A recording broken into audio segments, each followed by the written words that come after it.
about those holes? Yeah, it's Yeah, it's really veiny. weird. Why? He's Why does big he and have veiny. all those extra holes? There's just so many of them.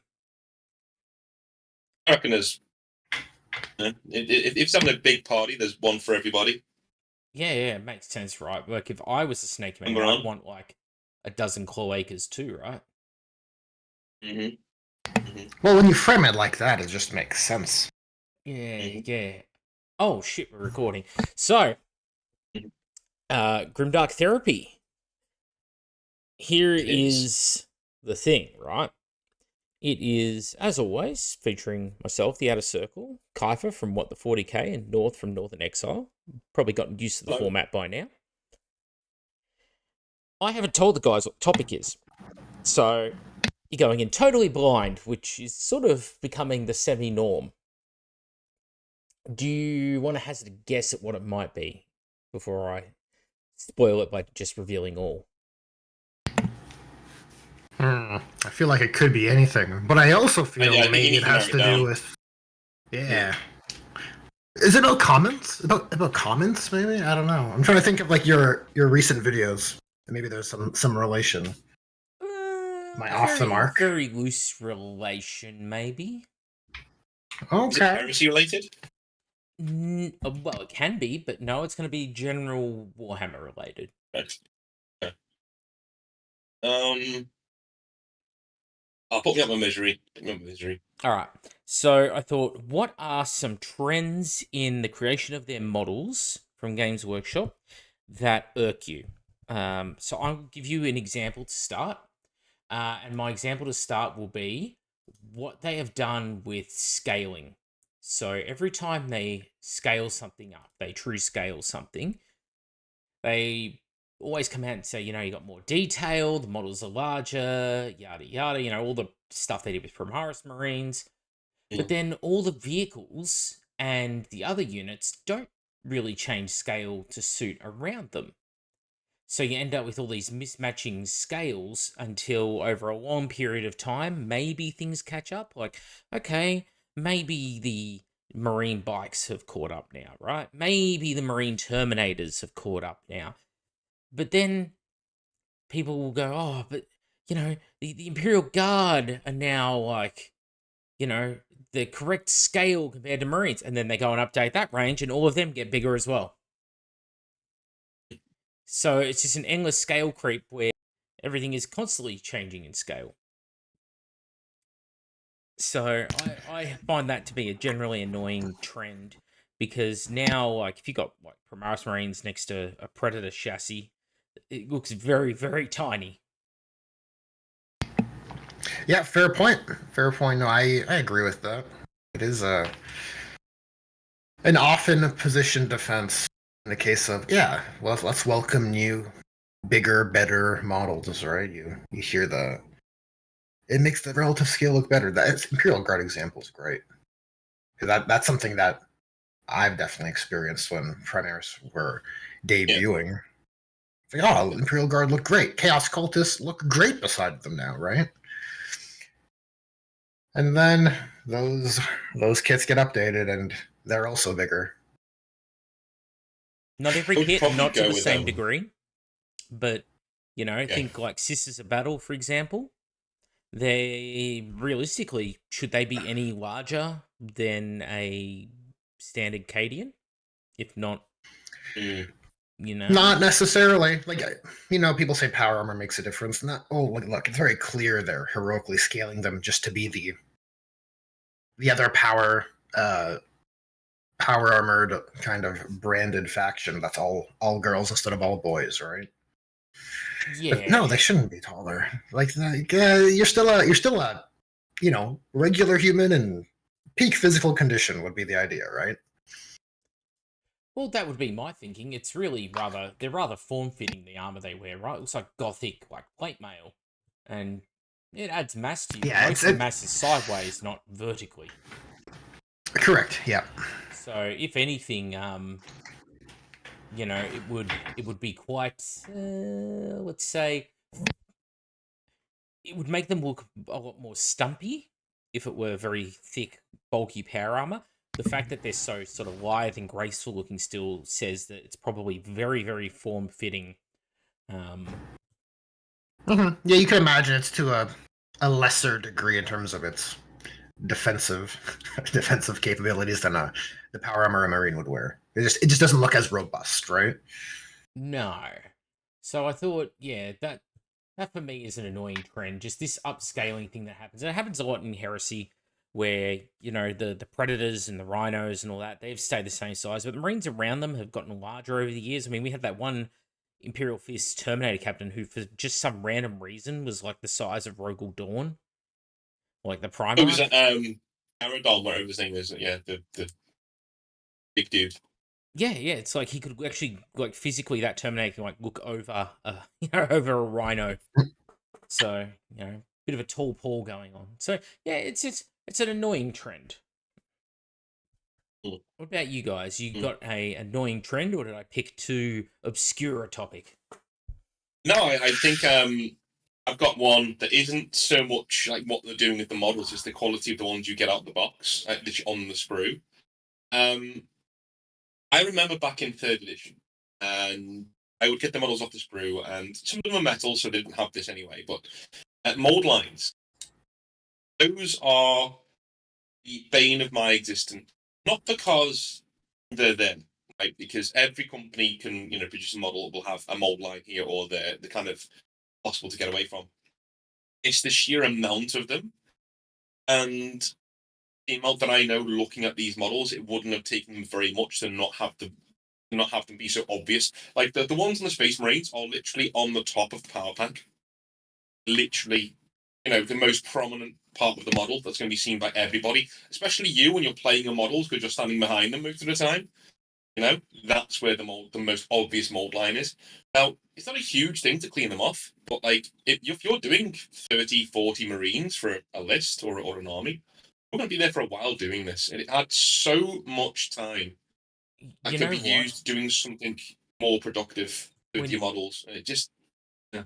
when you say that, I immediately have awful flashbacks to some Heresy stuff, because all of the Heresy plastics for the Mark 6, like the assault marines and the tactical marines on foot, on their Mark 6 power armor, their actual power packs and the jump packs, both of them have a set of like ribs or coils that run from transverse from front to rear of the power pack, and that means Yeah. that when you have a mold line on there, you've got to do it across a set of cables, and it's really hard to keep the cables in the correct shape when you're cutting into them to get rid of these mold lines.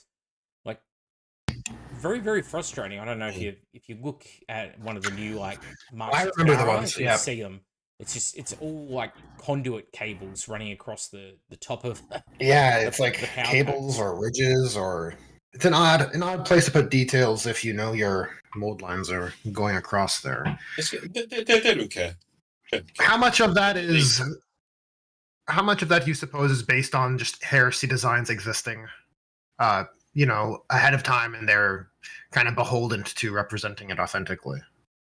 Um, well, the old Mark 6 Forge World ones, back before the plastic ones, only had 3 of those ribs, not 5, and they were just sort of like clustered together really tightly, moving from like front to rear of the pack. Now it's like 5 very noticeable like cables.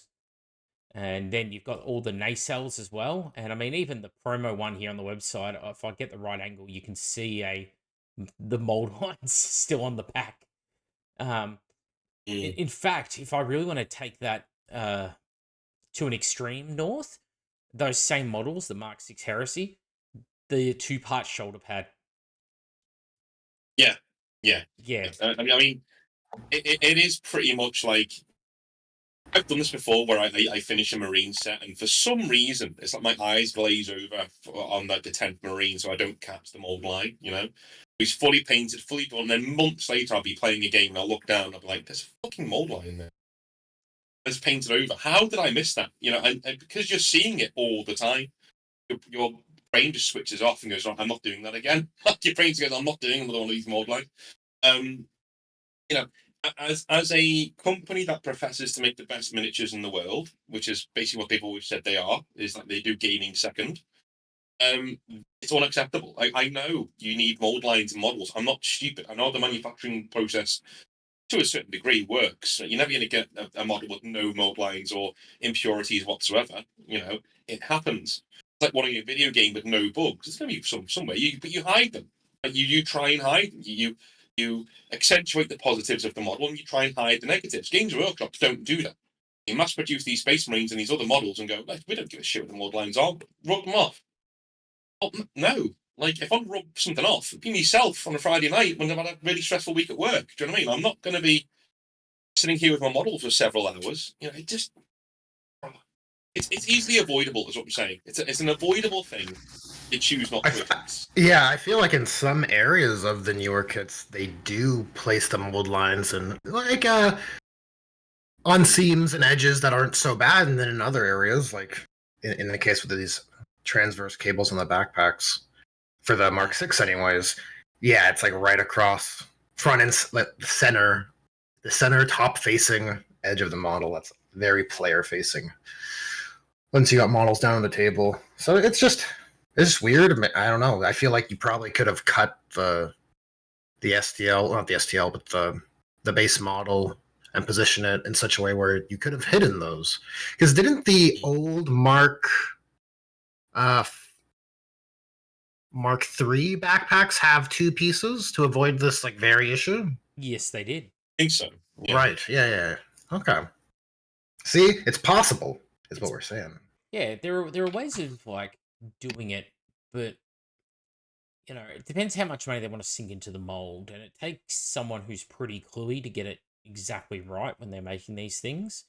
And I just don't think the appetite is there to spend the extra time required as like from the company. It's just get it done. We've got 600 things to preview this month for FOMO purposes. Like, just get the mold done, get it out the door.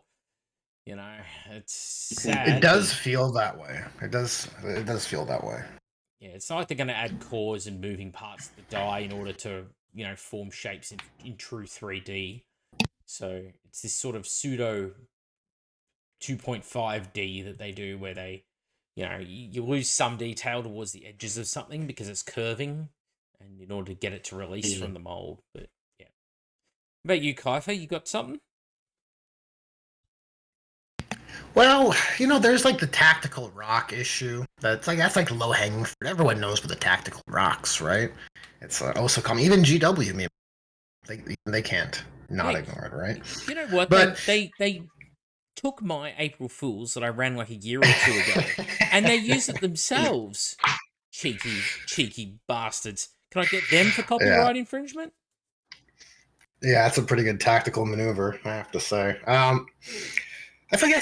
I guess if I have to, like, to speak on the scale issue again, like, I'm forever annoyed that you make your Primaris, your bigger, badder Marines larger, and then you have this golden opportunity to kind of to raise your standard Chaos Space Marines to an equal size, and they choose not to.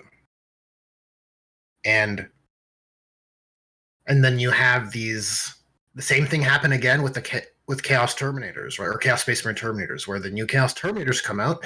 They look nicer, they're pretty chunky, pretty good.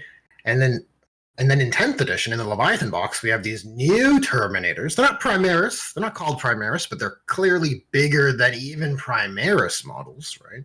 It's clearly, so that range is consistent. And then you just get these tiny looking, less intimidating Chaos Space Marine Terminators and Legionnaires. And I hate it because I feel like you want your antagonists, you want your villains, let's call them what they are. You want them to be intimidating. You don't want them to be smaller than the heroes, because that makes your heroes less heroic, because what are they standing up against, right? And then I guess I get even more compounded in terms of my frustration with the special Snowflake Chaos Space Marines, because it seems Plague Marines and World Eaters and Emperor's Children, etc., are scaled to be equally big as Primaris, right? Now, these are small, like, Chaos Space Marine Legionary and Primaris Marine are both on 32mm bases, right? But if I'm looking at these models side by side, it's pretty evident that a Primaris Marine is bigger than a Chaos Space Marine, right? As is a Plague Marine and a Khorne Berserker. And that definitely has always irked me from how they choose to model and create kits. Is it not accurate to the lore that Primaris Marine is bigger than a Legionary, then? It is. Yeah, and that's bad too. I don't think that was a good choice. Yeah. I kind of wish. No, it wasn't. I think we've mentioned before how we all feel about Primaris, and I think we all kind of concluded or align on this idea like it just should have been a scale or a new armor mark or whatever. Just make them a bit bigger. Don't change the lore. Don't having a new armor mark, having innovation from Belisarius Cawl is, well, we don't have to get into it. Yeah, it makes it a tough pill to swallow. Like if they've done just that, I think if you polled the community as a whole, I think 3/4 of people would say, yeah, just make it a scale change. They don't need new organs and this, that, and the other. It doesn't add anything to the setting to have that, really. Some people will think it does, but I definitely think they'd be the minority. Yeah, I'm inclined to agree. I think everyone's kind of aware of how the perception of Primaris is not. It's not cool if your guys are the strongest and the best, and they're bullying their opposition, right? Well, I'll add an extra addendum in here to that scale thing, which is when they update factions, but they don't update all of the characters. So, you have these special characters that exist for several factions that are they're just micro Marines in comparison. Like, you've got your Pedro Cantors, you've got your Darnath Lysanders, your Brayath Ashmantles, your Vulcan Hestans, all these different characters, and it's like until they get around to touching them and updating them, they're tiny. They're tiny in comparison. You can even take some of the newer special characters, like Cypher. Cypher was a Gathering Storm 2, I'm going to say. Maybe Gathering Storm 3, actually. Yeah, Gathering Storm 3. Because there's like those 3 Triumvirate boxes or whatever they did. Right. But new Cypher, like if you put him in an army of Chaos Space Marines and Dark, he does not suit. He's actually tiny-ish. Not like to a huge degree. Not like the level of if you took like, Pedro Cantor, for example, he really suffers from it. And to me, those sort of characters, Gabriel Seth, Corsaro Khan, these guys, like, to me, like, come on, easy money. Remake those characters, and it saves you having to invent all these new lame Primaris units, like the ones with the t-shirt cannons, every so often. You could literally just, like, once every 2 months, bring out one of the 40K's, like, classic retro characters reimagined, and people would be delighted, I think. Yeah, I think that's that's a crowd-pleasing route to go for your releases, honestly. I mean, I get the impression that, kind of like you alluded to earlier, Games Workshop has this roadmap of one product per week that may or may not be in a FOMO box set on Warhammer Community. And then once that sales cycle or pre-order hype cycle is done, we go to the next one, and it just so on it turns, right? And I guess, unfortunately, and this is a gripe I can put forward, and I think probably resonates with a lot of people. Like, yeah, that is super annoying that ranges aren't updated together. It's almost like we'll leave some things behind so that we'll leave a few models out of the big redo of a range, just so that over the next few years, every 7 months, that army can have a little character come back, or one squad comes out and kill team, right? But then they'll take characters that are like never been before, like Tor Garadon, right? I'm just looking now on the Imperial Fist page. Tor Garadon. And it's just Yeah. like they bring out this guy who looks like he's off that movie Small Soldiers or Toy Soldiers, whichever one it was. And with his Yeah, I know the one. this ugly head on him with a crew cut, and not even the crew cut, it's like that 1980s flat top. And it's like you had Lysander there the whole time. Like, why the hell, same as like, White Scars, of course, Khan, or the Vulcan Hestan. Instead, it's like Adrax Agatone now. It's like, so you don't even reimagine the characters you've already got. You've just consigned them to, Kato Sicarius. What about Kato Sicarius? Isn't he, like, kind of important to the Ultramarines? Or not? But then they'll spend the resources on, like, a random novel character. And, like, this is Uriel Ventress. He's now on the tabletop as a Primaris Marine. Oh, okay. Not that I'm saying it's bad that character gets a model. You in the comments, stop writing. Yeah. Or write it anyways.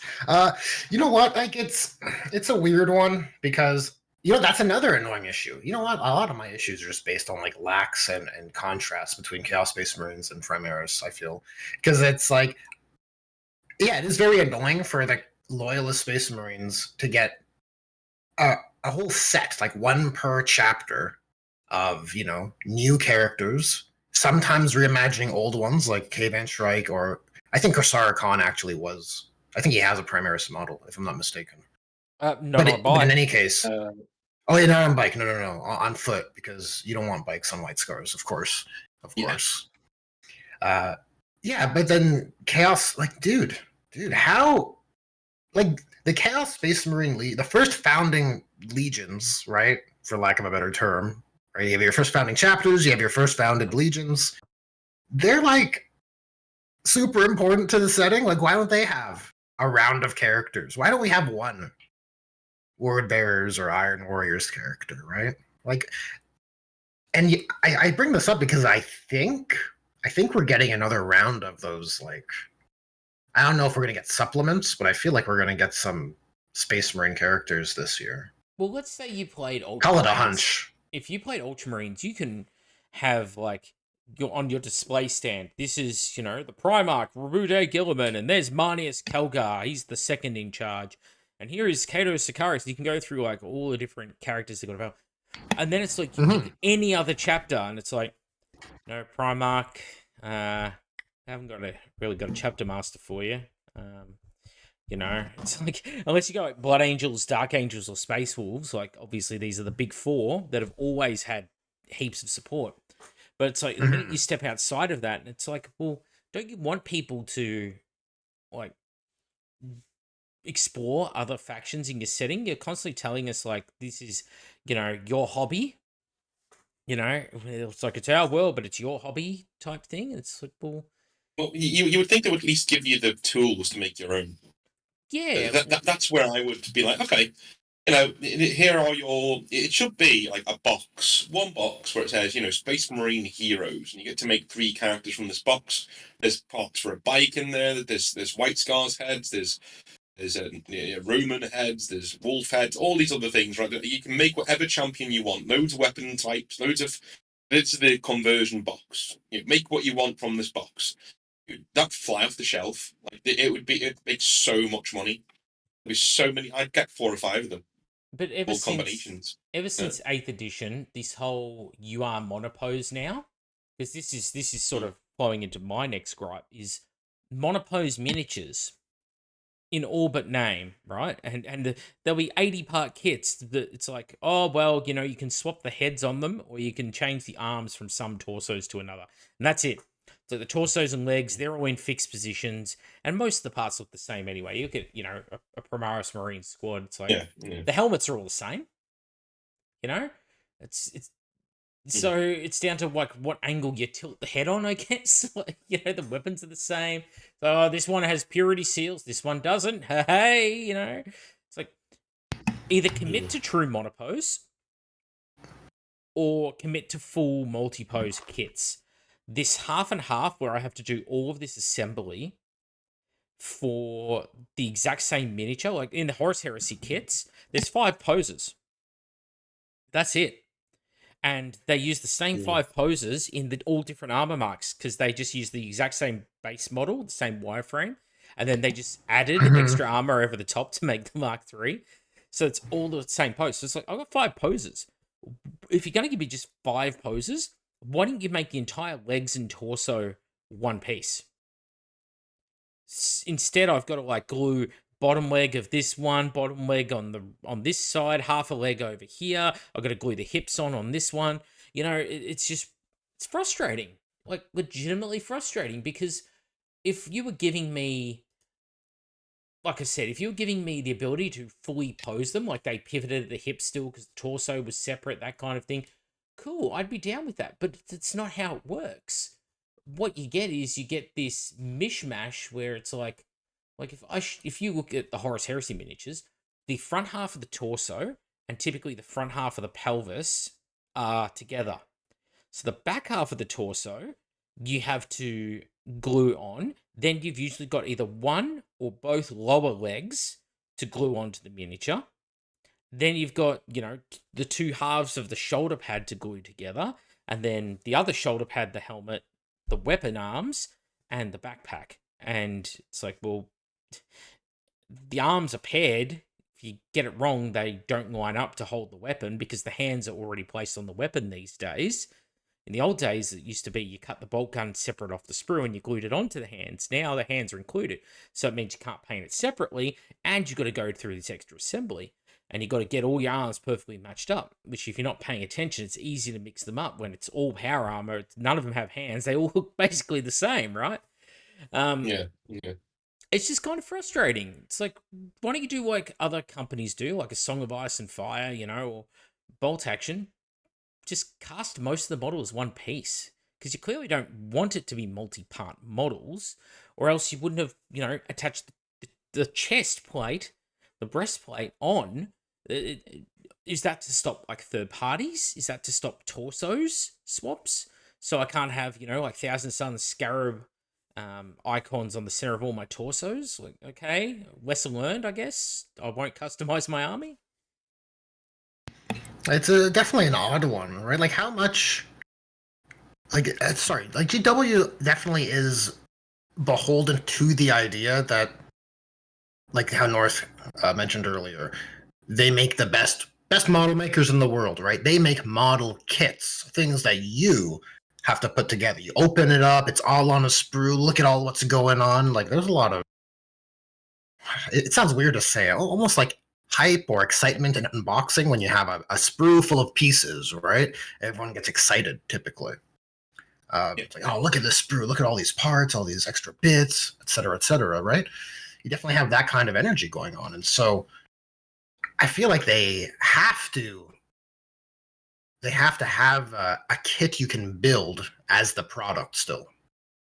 Well, does that make sense? Yeah, I think that's a really good point. That's a really, really good point. Like you literally, the product is the kit.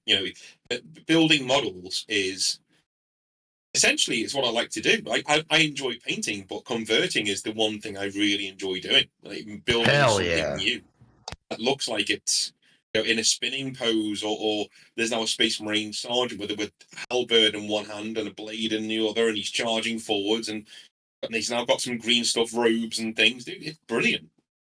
That's the hobby, and the minute you start marketing that out, I think it's a symptom of where they're going with the game.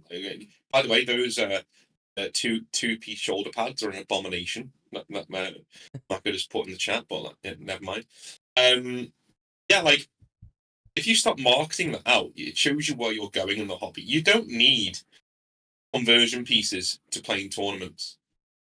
I would suggest they're antithetical to what you want to do. If you're in tournament, you want it to be modular. You want it to be easily identifiable as what it is and what it isn't as a playing piece.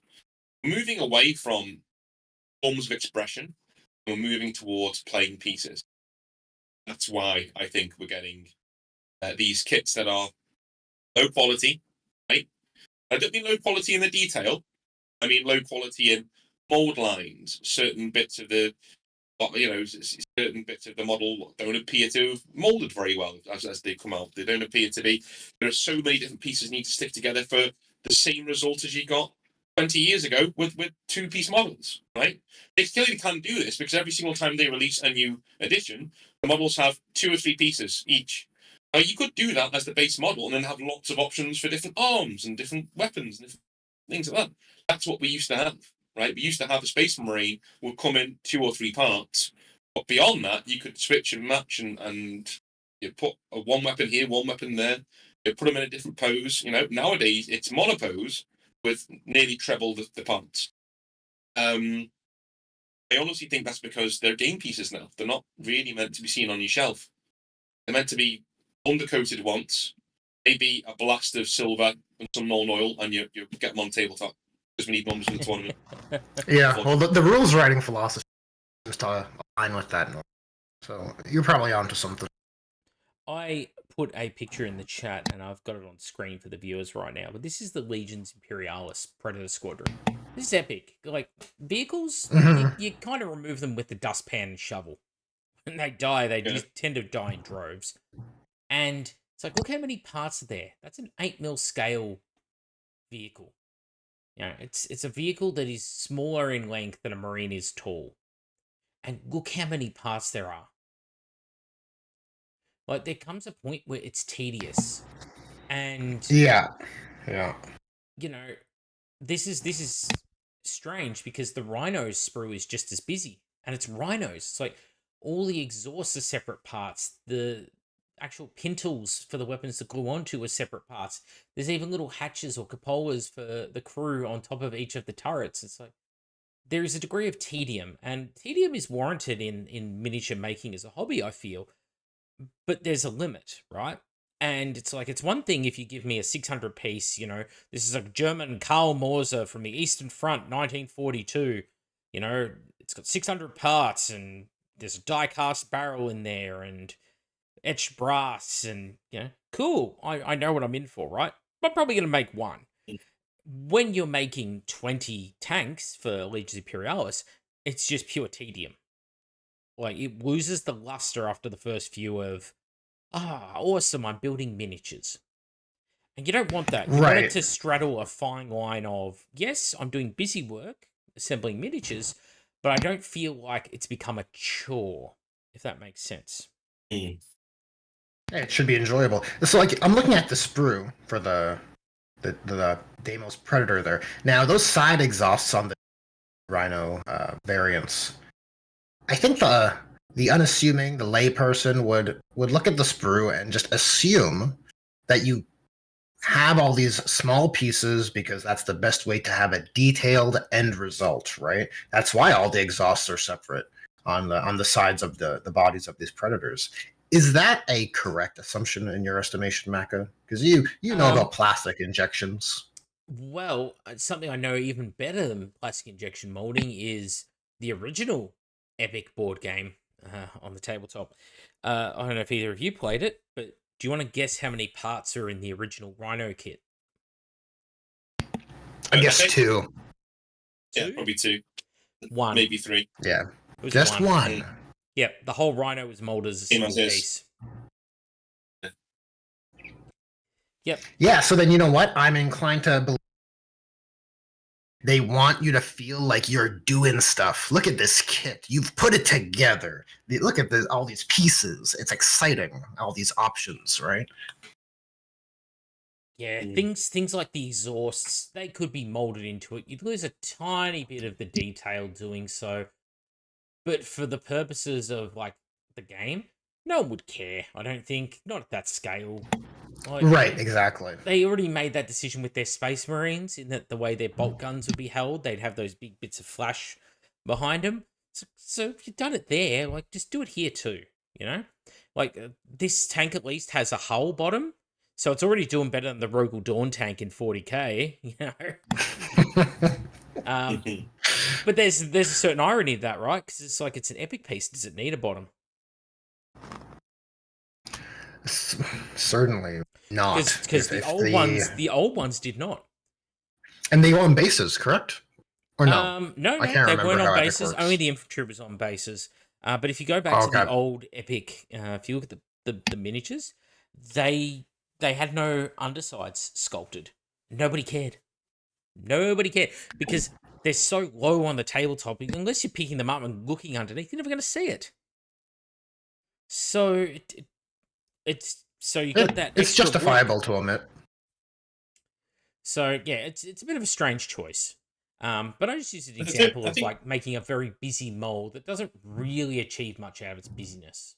yeah, I think on that point, on the next point on this is the general busyness of models needs to be talked about. You know, there was a really famous video by what was his name, Bardic Broadcast, talking about the sheer beauty of the old gargoyle model the Games Workshop used to do. You know, the one with its arms stretched out. He goes, yeah, I I know watched what that that is. It's a video. gargoyle. Yeah, I watched that video. Yeah, That's a good video. yeah, you can stick that a mile away. I go, that's a gargoyle. That's it, fine. You know, when a young lad walked into a hobby store, he said, that's a gargoyle. I want to get in on that hero quest action, right? And he was right to do so. Brilliant. What is this? And it shows you Archeon. You can't even tell what this is. This is a gargoyle. Like that kind of a thing. That's where we are for me. Over sculpting, over complication of what should just be a simple model with a simple message. You know, simplicity is beauty in models for me. Like if you can tell what a thing is, and what you want to do as a model making company, in my opinion, is give a really cool looking baseline to the player, to the hobbyist. Here's a really, let's do the Marine example. Here's a really cool looking running Space Marine, right? Awesome. Right. Now, give him a weapon, give him some robes, give him a new helmet, give him some skulls, give him some chains, give him this, give him that. Now it's yours. That's the hobby, right? You add the complication yourself. It should be you do it the way you want to do it. If you want it to be more complicated, fine, you know.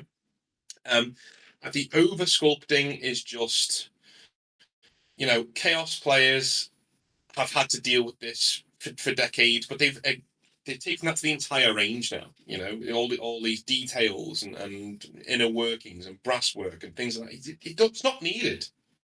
It's not needed, and it's one thing that I've seen coming for a while, and it's another reason why I'm kind of dreading Primaris Grey Knights because, oh boy, they are going to have a lot of needless detail. It's going to be such a pain in the arse to paint. But what do you guys think? Are you guys okay with the detail the way it's going, or are you like, you know, like me?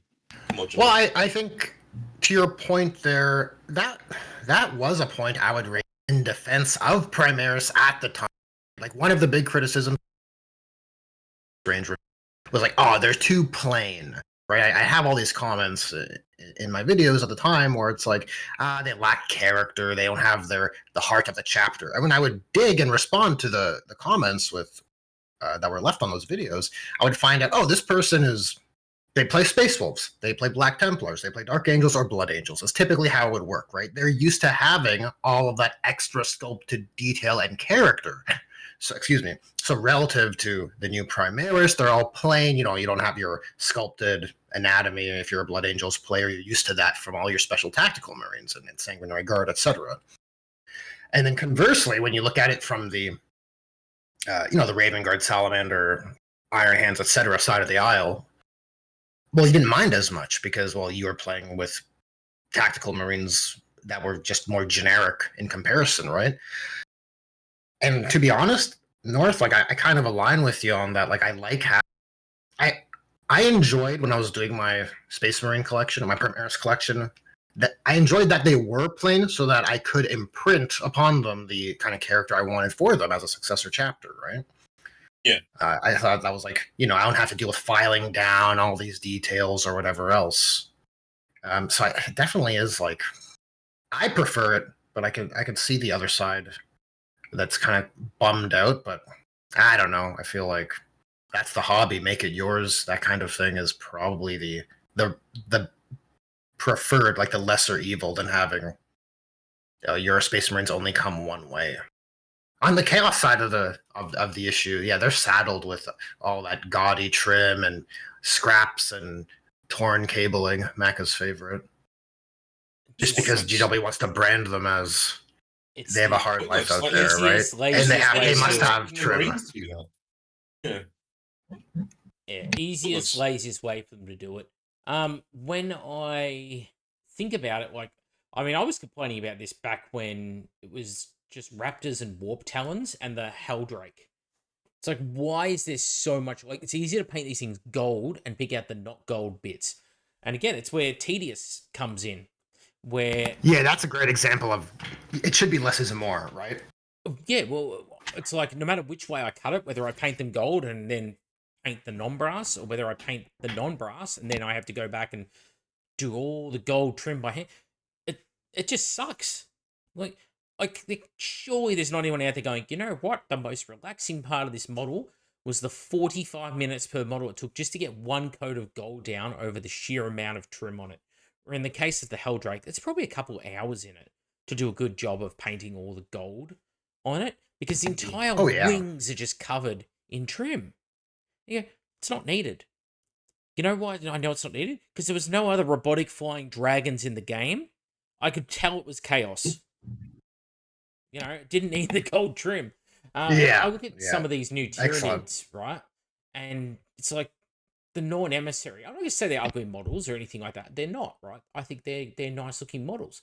But they are very big, and then they try to make them busy and big at the same time. Like, they give it a bunch of extra fingers on its hands, you know? They give it bases with a lot of stuff going on. It's like tactical rock, and they really sort of encouraging you to utilize the tactical rock. And then, you know, size is something that they've definitely gone for, like spectacle on the larger creatures. And if you look at something like the Norn Emissary, where Tyranids used to have those simple sort of, what would you call them, spore chimneys coming out of their back. Yeah, I know what you're talking about. Well, now half of the spore chimneys are like fused together because like, oh, well, that's boring. It needs to have more going on, more detail. And I mean, then there's a whole bunch of like, you know, it looks like Cthulhu's being birthed out the back of the thing because there's all these extra tendrils because they probably thought, oh, well, if we don't do something with the back of it, it'll look too much like a hive tyrant. You know, we've got to differentiate these things a bit. So then you just find them adding more and more detail on. And I think it reaches a sort of pinnacle when you get to, say, just regular Space Marines and you get to their vehicles. Because you look at their vehicles like the Gladiator, you know, all these different hover tanks that they've got. And on these hover tanks, you notice that they can't just have anti-gravity like the old land speeder did, where it was just some nodules underneath and ribbing. Now they've got to have like 50 plates that are all like, you know, these separate like skis that are all anti-grav panels. And then it's got to have guns. Did you know Primaris tanks have guns? Now I know that because they got more guns than a bloody Land Raider, and the Land Raider had to use tracks to get around. Somehow these things have jet engines and hover and have more guns than a Land Raider. And they also have fuel jerrys and ammo tins and all these stowage. Yeah, on the outside of the tanks. I hate that design choice. The overloading of so many weapon points, so many weapon profiles. It makes the game worse because now you're just inundated with how many weapon profiles. Even with all the reductions they've done, it's still an annoying unit to shoot with because of that. And that's the opposite of what you want. You want to put a cool, badass vehicle down. You want to put down a Land Raider and just have a fun time, right? When you look at the Primaris vehicles are terrible for it. When you look at a Primaris Repulsor, it has rocket launcher, you know, Metal Slug. Come on, it's a good reference. Rocket launchers. Oh, hell yeah. Over the top of the side hatches. The turret has multiple facings of rocket launchers around it. It's got las cannons. It's got stubbers. It's got crew with miniguns hanging out the top. It hasn't even got one antenna. It's got 3 antennas coming off the top of the vehicle. It's like there's an orc for that tactical. There's an orc mech boy there watching this thing going, oh, mate, you think you want to scale it back? It's a bit over the top, don't you think? You know? Bit much. Yeah. Yeah, you can definitely feel the... I mean, I don't know if any... since that have presented a moving past this aesthetic, because I also think of the Kratos as an excellent example of this problem, right? It's like overcompensation because it has to be newer and stronger and better, right? That same kind of idea. Yeah. Right? Because I know a lot of people like the Kratos. I think they like it, in my opinion, I think they like it because it's big. I don't think they like it because it has a good aesthetic. I think I look at the Sakaran, and I'm like, chef's kiss, beautiful. Look at the simplicity. Look at how few weapons. It has a main weapon and a little bit of side weapons, and that's all you need. That's it. I have a really dark Kratos story to tell you guys after this stream. It's gonna blow your mind. No, it is another symptom of that though. It's just the Horus Heresies one, and I look through every Primaris vehicle. Just about has fallen into this. Repulsors, yep.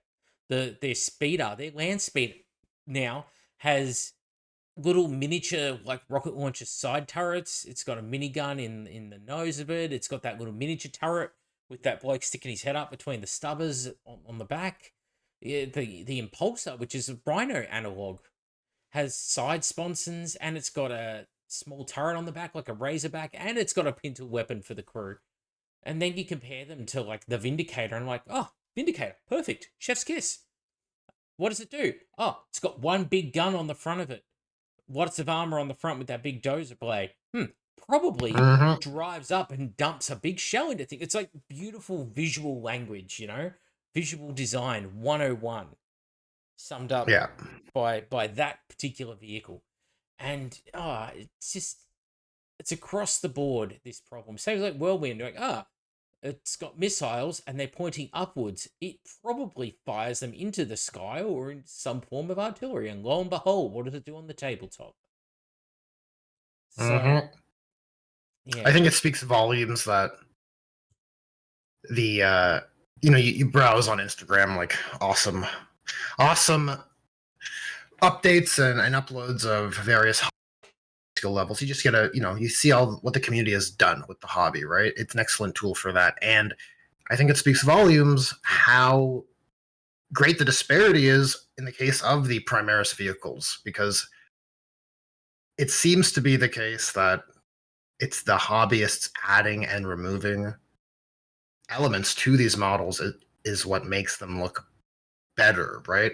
And I think you can make that argument for most models. Like, oh, look, you have Primaris, and then you have a Primaris Intercessor squad, and someone converts them, and they look way better. Sure, you can make this argument with any kit, but I think this is to another whole degree, like a whole order of magnitude. Like the Primaris vehicles and what people have done with them. The contrast is glaring, is all I mean, in terms of the improvements hobbyists have made from the base kit versus your more usual infantry units. And I think it's just an interesting marker of contrast, I think. It's telling. It is literally, the more choice you take away from the player, the more you are not being player, hobbyist. The more choice you take away from a hobbyist, the more you lose, in my opinion. And it just seems to be where they're going. Seems to be what they're doing. It's far more that tournament sort of setting, isn't it? Monopose, overly detailed. But the thing is, and we've said this before, if you bring out a monopose model, all right, fine, whatever, okay, it means we're going to stick together, it's fine, two pieces. No, it's the monopose nature and the needless complexity and the needless detail. We're spending time in the hobby doing things we don't like doing. That's like they're going, what do you really not like doing? It's okay, well, I don't like fiddling around with stuff. I like creating stuff that's unique to myself. Okay, cool. I don't like monopose models. Okay, cool. That's what we're doing. We're going in on that, but you know what? Sometimes we can be guilty on Grimdark of like giving to Game Workshop too much of a bashing at times. I guess. I mean, I don't know. And if you do like tournament play and you like your models, with no options and you like things as it is, that's fine. You absolutely deserve to have your hobby be exactly as you want it. Doesn't mean I'm not going to call it out though. It is a bit, I look at certain. I've got a Morris Assault Intercessor box to build for the Exile Blades. I've been putting it off for like a week. Just not been bothered. I'm just looking at oh god, another 20 mold lines, another. Why do I just stick the legs together again? Like, why? Okay, cool. If I've got to stick the legs together, can I put them in another pose? No. Okay, awesome. That kind of a thing. It generates fatigue, is what you're saying. Yeah, just to elaborate on that point you just made, it kills my creativity because if I wanted to do a conversion, right? Like I watched a Cult of Paint video the other day, right? And I do like what Cult of Paint do on YouTube. And he did a conversion using the Ragnar Blackmane model to like repose it with the spear, and he got rid of like the fur cloak.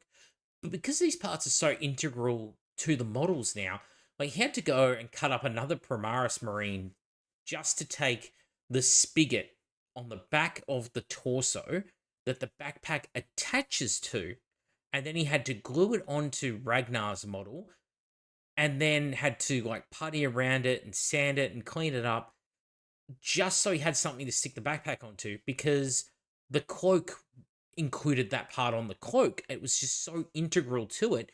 It was like you could not just do something as simple as taking the fur cloak off the back of the miniature.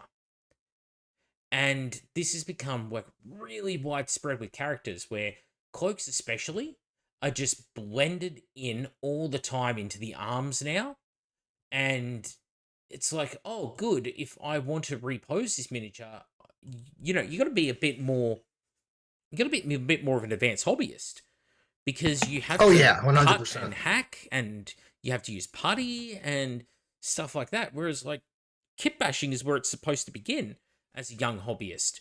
You know, you don't do that until you've had quite a few years up your sleeve, but you're encouraged early on to like, oh, well, take this part from this kit and I'll just glue it on over here because I can. That was really easy to do. If you buy those Grey Knight kits, those wonderful Grey Knight kits that all came out in 5th edition 40k, the Terminators that can you build as Paladins and stuff, and the regular Uh-huh. Grey Knights who, you know, you can build them as Purifiers and what have you, or the Jump Pack boys.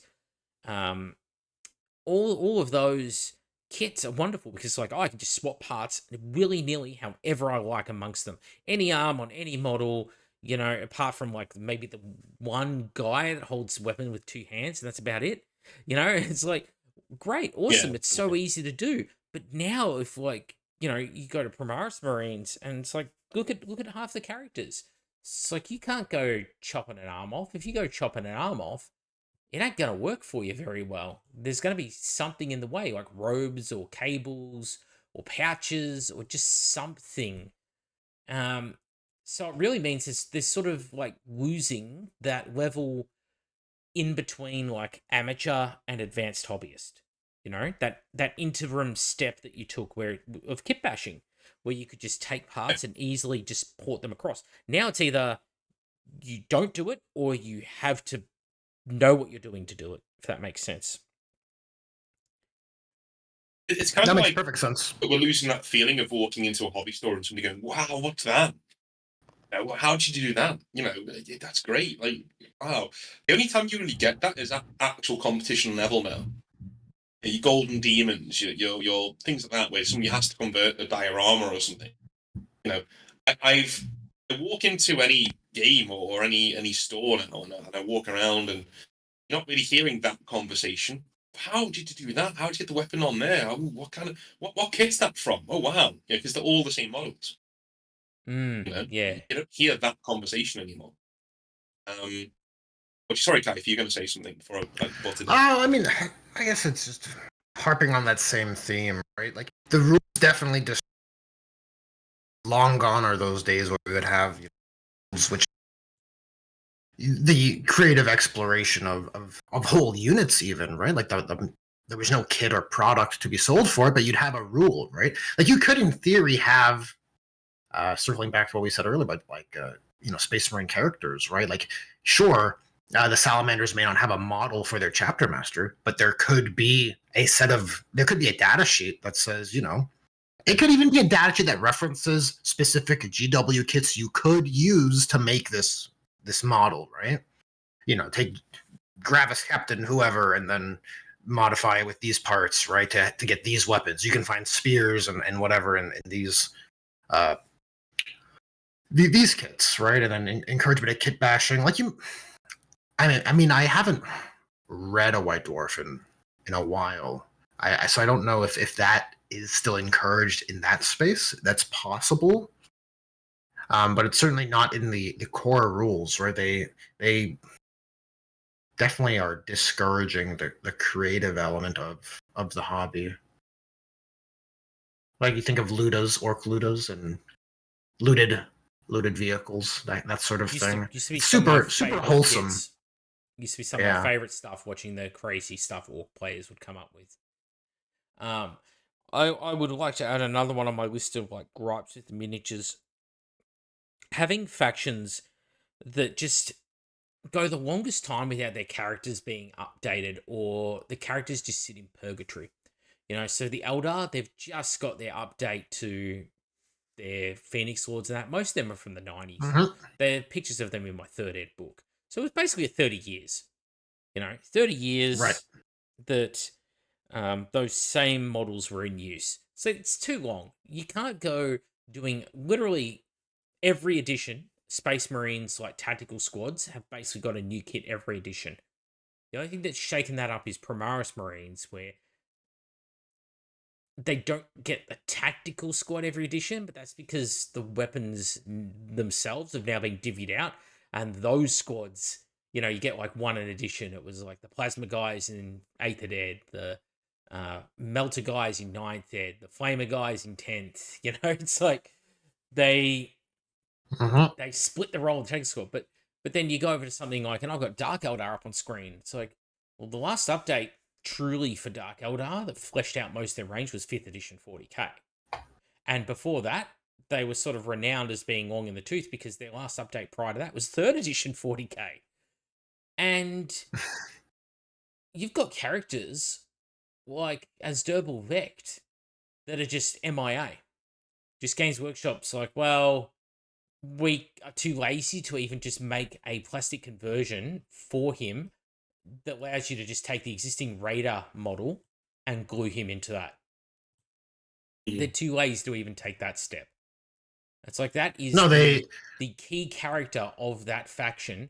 It's like you've got Marine players. Like if you're looking at Ultramarines, like I said, you've got Cicada Sicarius, you've got Kelgar, you've got Gilliman, you've got Ventress, you've got how many different possible character options to you. And if you play Dark Eldar and you're like, oh, I want to play as Asdrubal Vect, it's go away, Yeah, I guess there's a cynical, or I don't want to say nefarious, but there's definitely an incentive to not do that in the case of those legacy characters like Vect, right? Because if you're encouraging people to convert and build their own, it makes it much harder to move a model of your own later down the line, right? If you want to make a proper kit, well, you've already been encouraging people to just build their own. Why would they buy a new one? I mean, there will always be a portion of people who buy whatever's new from Games Workshop, right? But they could mold an Asdrubal Vect, and like literally just has to be a guy sitting on a throne, with a little harem that you just glue into the existing Raider model, because that's all the old one was. Or if they were really nice to the company, redo the Tantalus, the beautiful Forge World, the sort of catamaran hull. The Tantalus is like a big version. Right. And it's like, do that it's in an plastic. Awesome model. Do that in plastic, and then sell it as Asdrubal Vect or as a Lord of War for them. Because that faction could definitely use it on the tabletop in either form. As it's like, that's it. That's all. And you know what? Dark Eldar players who have got so little for so long would probably absolutely love if that happened. Oh, for sure. They do like pain. Right. That's a. And it's right up their alley. They love giant character models that make no sense with their scale in the universe. They absolutely love that over at Games Workshop. So it's like, again, it would suit them, a dual build kit where you can build it as Asdrubal Vect or as the Tantalus in plastic. Oh, they'd love it. They'd be like, oh, we're going to sell these things, $300 a pop. It'll sell like hotcakes still. I could definitely see what you're describing manifest, Maka, because it does seem right in line with how they like to operate. Think of the Silent King, 11th yeah, they need a big bag, right? It could be, yeah, honestly, right? That could very well be the, range refresh for 11th, and then they're, bring back Vect. It's such a big deal. You've been waiting forever. Get hyped, the usual. And then they'll have a nice big centerpiece model because they love that. And look, I like it to a degree also. I mean, I'm not entirely hating on the idea. I see the appeal. Yeah, and I just pick that faction, but there are many factions that you can apply this same logic to, where it's like, well, why is this character just so, you know, mistreated for so long? I mean, another great example of factions that deserve that character to be brought back or to have a character in the first place. Look at your, for example, Chaos and your Chaos Legions. If you go to the Armies of Chaos webpage on the Games Workshop store, if you want to build an Iron Warriors Warsmith, okay, you've got the Warpsmith, I guess. I mean, Word Bearers, I guess you've got the Dark Apostle if you want to like upcycle that twice in your army. But if you play Alpha Legion, no, you got nothing. If you play Night Mm-hmm. Lords, what if they still got that fine cast like Night Lords model? I'm just having a look now, see if it's on the webpage. Not even. So it's like there's nothing to represent a lot of these named legions.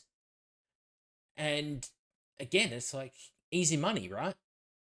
Make the You'd character. think so. I don't know why. It's like at this stage, like how old are the Chaos Space Marine legions? How much lore is there from the Horus Heresy? Like people love them, right? I don't know why there isn't one named character per Chaos Legion, right? Mm. Just some, someone to sit on the same kind of tier of significance as not Huron. That's who I'm thinking of. Huron Blackheart, Oh, there's another one right? who needs a model update. I don't even know if. Let me look. I don't even know if Huron is sold at the moment either. I don't think he is. No, no Huron. So I mean, I it think kind of plays he's into only a got his point. old model, right? Yeah, well, no, Yeah. but even that's not for sale on the web store. Probably because the material he's made from, they only want to sell plastics. So yeah, there's only plastics in the Chaos Space Marines 40k range on the web store. So, and this is the Mm-hmm. thing, right? These, and it ties in the point earlier that we are talking about, where it's like you don't see a refresh people like Pedro Cantor. Well, here you go, case in point, right here. You're not seeing the same thing for these factions, and therefore there is nothing to represent these factions. If you want to play them, the difference, the defining feature, is the paint scheme, which is really bizarre to me because in Chaos, especially, they are far more divergent, quote unquote, from a standard fighting force than any two Space Marine chapters are from one another. Like Yeah. chapters like Mm. the Space Wolves are really the exception, not the rule for Space Marines diverging from one another. They're a lot more uniform in their tactics, in their looks, in their style than say, like, if you put Night Lords and Elf Legion on the same table, they're going to look radically different and they'll behave radically different. Yeah. One would So, one would hope. yeah, one would hope. So, are there any Saying that, other mate. modeling trends that frustrate you guys? My main two were the two, where was the over complication and the mold lines, basically. Those are the two ones I really can't. I could do without. Everything else I can kind of deal with, but those are the two that really irk me. To be honest with you. Yeah, lack of. I don't especially love the obligatory character single frame going on for them, right? Like you see with the World Eaters and Death Guard. It seems to be the case, right? You have your 8-bound character and another Death Guard Plague Marine character, right? And Yeah. it feels very like by the numbers. Like I gotta have something. Let's just pull one from the backlog that we reserved, right? They probably. I wouldn't even be surprised if they had all of these models at the time and they just chose not to put them into production because they know in 2025 they want to have a World Eaters Codex and then it needs a model, right? World Eaters It is just Why remarkable. would they not? World Eaters is remarkable. The fact that like we just had the Adepticon reveals and it's like you're getting one 8-bound character.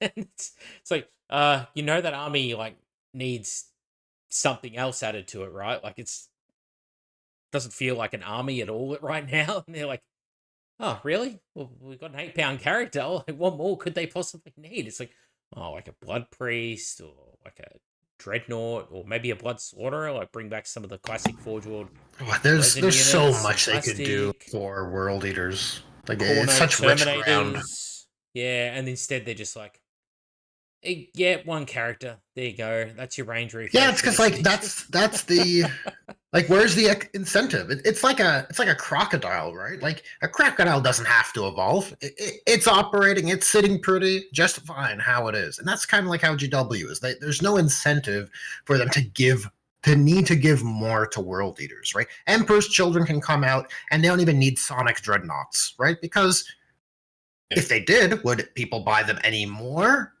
I don't know. People seem to be buying them anyways, right? And if they always only create enough product to sell out and therefore meet their targets, then it's like, well, I guess why bother? Just save future models for future releases, right? Because we need to release something in 11th when the Emperor's Children have their next codex, right? Though it'll probably be just a single character. I just for a bit of a laugh circled on the screen the World Eaters, and it's like 19 items or something. Yeah, 19 items in their entire army, like everything you can buy on the Games Workshop website that World Eaters in 40k can use, and you go to a lesser like played chapter like Raven Guard, and it's 75. That was kind of the thing with the Adepticon, wasn't it? It was one of the main complaints was, Year of Chaos. Come on, like give us more, give us stuff excited about, and here's more Space Wolf. They gave him enough stuff for the Space Wolves players that are going to come out in droves to beat up. I actually have one more model related gripe, I think, and that is not putting enough of any types of weapons in boxes. A trope that has lasted a long time with the company and is still there. This goes back decades, this problem, where it'll be like, this unit can be armed with, 4 las cannons. Oh, that's cool. What do I get in the box? 1 las cannon, 1 heavy bolter, 1 plasma cannon, and 1 missile launcher. Like, oh, goody. And that same problem persists through to today. Where it's like, oh, your Chaos Havocs, we got these new rotor cannons. They're really good on the tabletop. If you take them in the unit, you want the whole unit to have them. Oh, really? How many do I get in the box? I get 2. Or in 30k, where it's like, you get 4 special weapons, and, like, Marine squads are all multiples of 5. So, it's like... Yeah, they screwed it up. I much prefer that setup for, like, in 30k, where you have a base template of Astarte, and then you can buy a weapon upgrade for it. I like that. You just want to make sure the numbers are correct, so when you buy your upgrade sprue, you're not having a mismatched set, right? It should be 1 upgrade sprue per kit, ideally, right? It's actually super stupid that it's not the case in 30 in second edition. These new plastics for Horse Heresy. It's like you go to all that effort, but the reason why is because the melee weapon set in 30k is designed specifically for upgrading the despoiler / assault squads, where it's like, okay, you can arm individual members, like 1 in 5 can take a special weapon, but it's like you're going to use this just as much, if not more, to upgrade things like your command squads and your characters and your squad sergeants. So it doesn't fulfill the role. All it needed was just 1 extra of like most weapons, and people would be like overjoyed. It was like, you came so close, but you're forcing me to buy 2 now. And I don't want to buy 2. I wanted to buy 1, And that's really frustrating. Like, I can't put it into words, because this is the same company that they force your hand into buying this stuff, because they'll do things like the 30k command squad. They arm them all with power swords in the box, which is probably the worst weapon that you would take in current 30k on a command squad, because lightning cores are swords but with rerolls to wound, and axes at least can cut through things like Terminator armor. Mauls absolutely dominate power armor. Spears are just better in pretty much every way. So like basically it's all the weapons that are in this upgrade set, but I don't get enough of them to do the job. Like spears, you get 2. But there are units where you can take 10. So it's like, do you want me to buy 5 $78 melee weapon upgrade boxes to get out my unit? I got a better idea. I'm going to go call Uncle Mao. Yeah. I think a lot of these things, the frustration comes in that it is so easy to solve these problems. It is almost ridiculously easy for Games Workshop to say, you know what? Each of these sets, why don't we just do like a sprue of arms with weapons attached to them? That's it. You get an extra sprue with arms with different weapons attached to them, and we open the rules up a bit so you can actually go and do what you want to do with your models, right? Let's just do that, right? Maybe not touch the rules. Just give more things in boxes. Do a random sprue. I've said this before. Do a random conversion sprue in every box. Whatever's left over from another print run, throw one of those sprues in. Bang. What do I get in this one? Oh, some more helmets. Cool.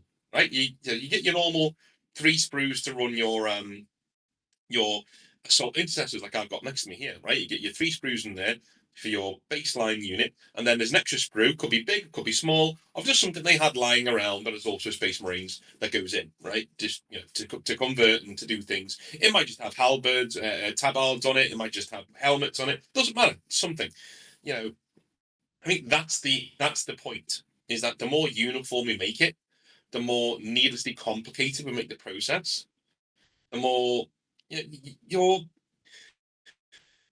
wherewithal to deal with things like what Mac is saying here with more weapons options and things like that, it sort of goes away because you become desensitized to it. You're like, okay, no, I don't.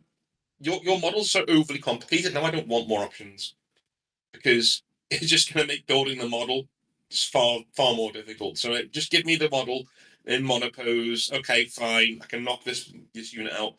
Again, they are masters at manipulating what you think and how you think. They really are. They are amazing at it. They're absolutely fantastic at doing changes that make you think the way that they want you to. Right? They don't want you to go and want 9 different options for your different weapon types. They don't want you to demand things like that. They grind you down with the sheer amount of detail on these models and make the game all encompassing, really. When it comes to the importance of the hobby these days. Long gone are the days where the game wasn't really seen as the central point, central focus, right? Because it wasn't back in the day. It was a game you played with your models that you had. That was a really good point, though, in that your weapons options and that you get in the set sometimes aren't even relative to what the current meta in the game is. If you're going to go down this route of the game is the most important thing, and that's what we're working towards, then you need to make sure that your box sets roll with the punches. Do you know what I mean? Like when you, as Maka said there before, if power swords are fucking useless, then they should no longer be in most of your Space Marine boxes, right? You need to roll those punches, take them out, swap them out with what's currently in the meta. That you will sell more boxes. You will literally. It's so easy to fix. Just go, hey, discontinue these boxes. Why? Because we just changed the meta, and these power swords are now a pile of shit. So If only replace they them with never, power fists. if only they'd never put them in there, you know. Like I'm looking now, like you get this with dreadnoughts. So you have to buy the weapons, and they come in multiple. There's multiple sprues for dreadnoughts. So like if you've got a contemptor, it's like, oh, the dreadnought weapons frame is dreadnought weapons frame 1 with las cannon, heavy bolter, multi melter, or weapon 2, which is plasma cannon, volkite, and conversion beamer, and assault cannon. It's like nobody ever, and I don't know why they're selling this way. Nobody ever goes, "Yeah, I want 2 mismatched guns with 2 different firing profiles. So my dreadnought can only do like half of its shooting each turn effectively. Like on the off I also want chance to that I remember want half my to, rules. yeah, Yeah. well, like I want to give it a 1 heavy bolter and 1 las cannon. So I can hurt tanks with 1 shot only, and then like I can hurt some infantry with the other ones. No, just I want 2 of the same bloody weapon. Just do them in pairs. Sell them in pairs, not in singles, please. Leviathan, like, if you're running a Dagger Leviathan, you're not going to run autocannons on one arm, grav weapon on the other. You're just going to run multiple autocannons. Just double down so that when you're using it, it's just, here it is, I'm all in on this, $100 on black. Yeah. Yeah. You're totally right. Do you suppose this is a choice? Nefarious sales pushing?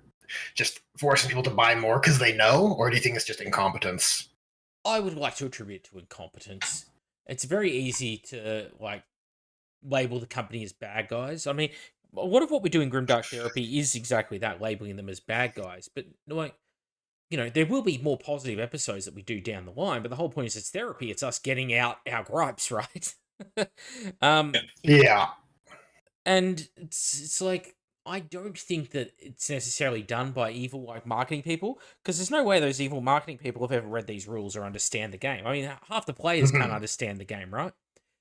So I would say, let alone understanding the meta within the game, that's a completely different kettle of fish.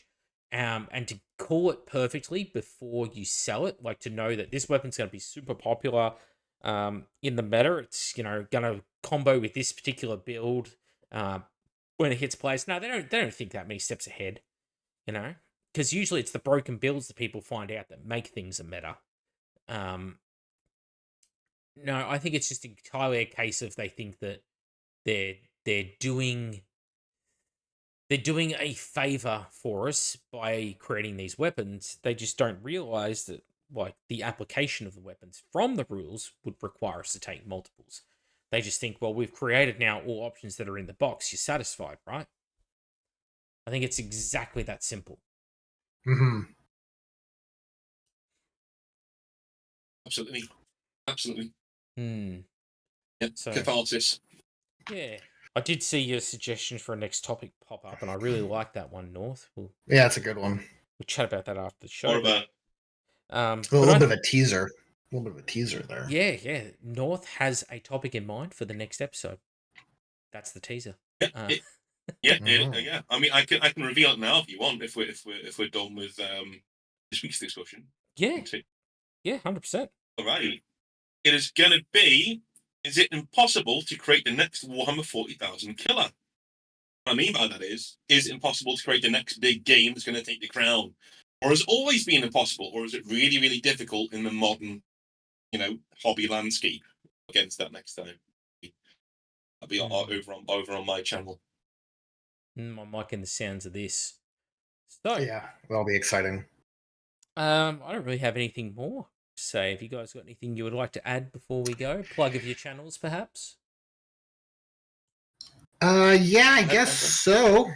Lately on the channel, I've been just doing a bit of, I guess, a house rule review that's been sent in by viewers. It's kind of a different sort of video than what I've usually done, but I'm just kind of enjoying at the moment exploring the different ideas in the community. Kind of cathartic because I feel a certain way about how rules are handled. But it's just fun. People can check that out if they're into it. I also really like what you've been doing with your Tyranids lately, the little showcases that you've done. Oh yeah, thanks. I have some shorts. It's nice. Yes, I've been uploading some work in progress, and I think finished Tyranid rotation. I don't know what to call them. Spin jobs. That's what you call them, right? Yeah. So those are on the shorts. On the shorts, you can find those there on my channel. I thought the Lorgar was particularly exciting over there. I thought that was really cool. Oh yeah, I need to. I'm looking at him now. I still have to continue painting him. We did talk about that before you did that video too. We had. Yeah, I thought I'd pick your brain.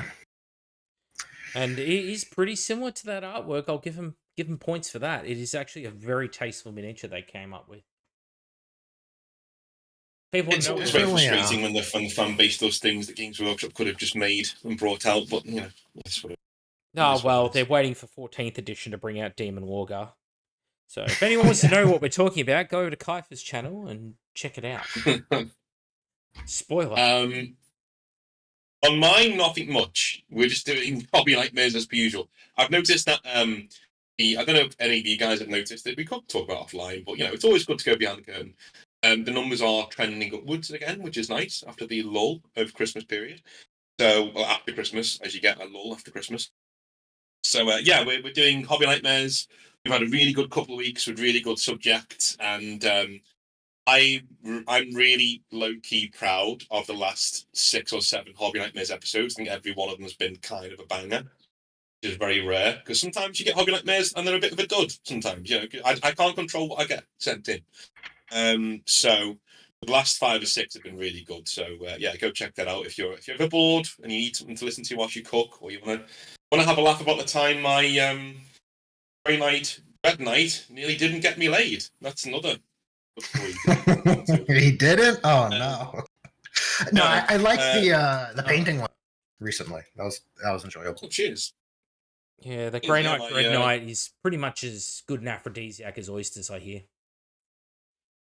Oh, was it? He was very confused. Anyway, yeah, it's over there. Go and have a look at it if you want to. Yeah, there you go. So that's it for this week. Another Grimdark Therapy done and dusted. Next time is going to be over on North's channel. So I guess we'll catch you guys then.